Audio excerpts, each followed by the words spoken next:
Hello, this is Anlineoffline. Welcome back to another casuals quick guide to Call of Duty Mobile. For today's video, we'll be covering the FFAR 1.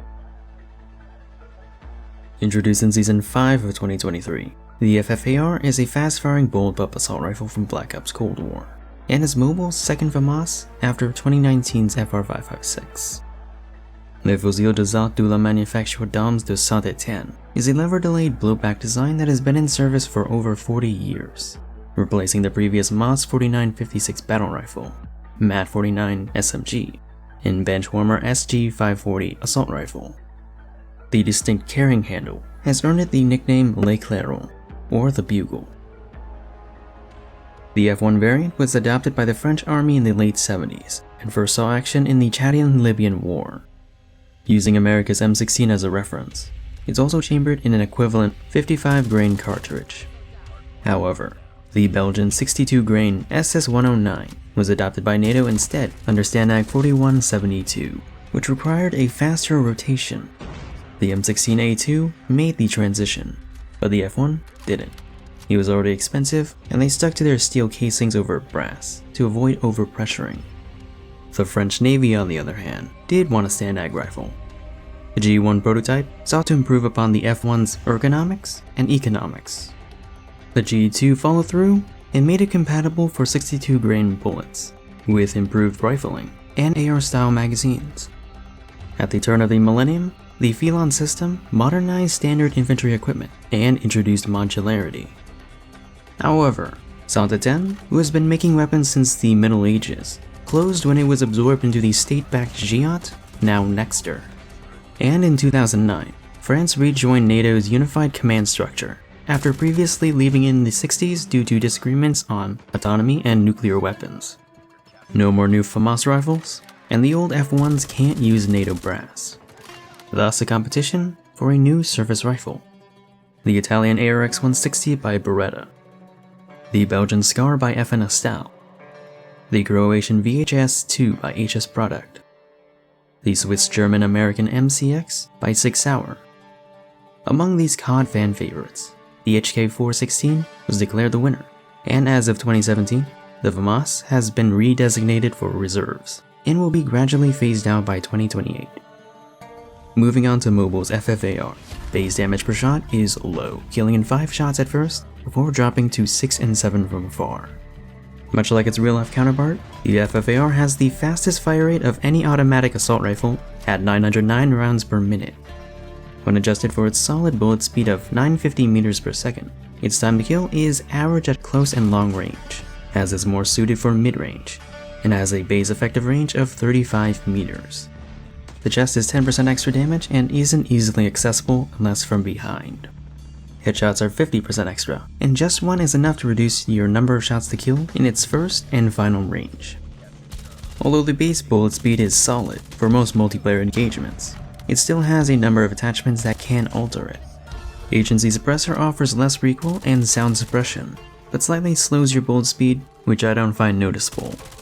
The reinforced heavy barrel boosts both your bullet speed and range by 20%, but reduces your mobility considerably. Cavalry Lancer boosts your bullet speed by 30% and increases damage to vehicles without any drawbacks, but I do believe that this is better suited for ground war. Task Force Barrel also boosts your bullet speed by 30%, while increasing your range by 20% like Reinforced Heavy.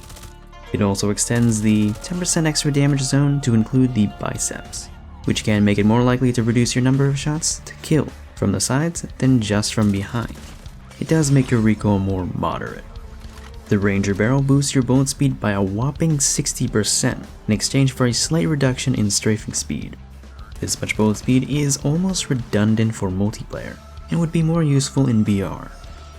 In terms of mobility, the movement speeds are mostly average for the AR class, but if you dedicate multiple attachments, you could achieve a top 10 sprinting speed on par with the MSMC, Pharaoh, Fennec, Lapa, and Crossbow with their respective sprinting builds.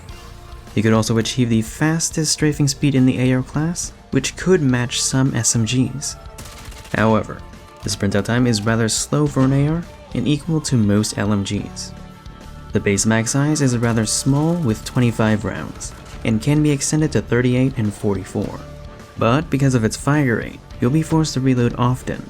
Thankfully, reloading is pretty fast, and reload cancelling is solid. As for accuracy, the ADS Bloom is adequate and slightly better than average. The same can be said about its hipfire spread, which benefits from a less punishing fire interval. The default iron sights are good. Unlike past automatic FAMASes, our recoil is moderately light with a deviating horizontal pattern. It shouldn't take much to get used to, even with Task Force barrel. So what's my final review of the new FFAR 1? I think it's a balanced weapon. Generally average time to kill, specialized for mid-range. For multiplayer, a base bullet speed of over 900 meters per second is enough for most gunfights, and grinding long shots was easy. I think it's more important to prioritize barrels that improve range or mobility. I don't cover BR, but maybe it shines more there than in multiplayer, kinda like how it was in Warzone 1 over Cold War. The only two flaws are its ammo consumption and slow sprint out speed, but we'll make suggestions in a bit. Compared to its fellow FAMAS, the time to kills are similar. The FR is hit scan, has R multipliers, a faster sprint out time, and better accuracy stats on paper. The FFAR is more mobile, has more range, is easier to use, and has the potential for an SMG time to kill. As for ARs that occupy the low damage, fast firing niche, on paper it seems to have the edge over the M13, but in practice I would still favor the M13 for its ammo capacity and easy access to sound suppression. And lastly, its fellow bullpup, the Type 25. The FFAR almost does everything better: range, accuracy, potential mobility. The Type 25 does have stopping power, which does make it a consistent force shot up close, but you'd be limited in ammo capacity with a slower reload.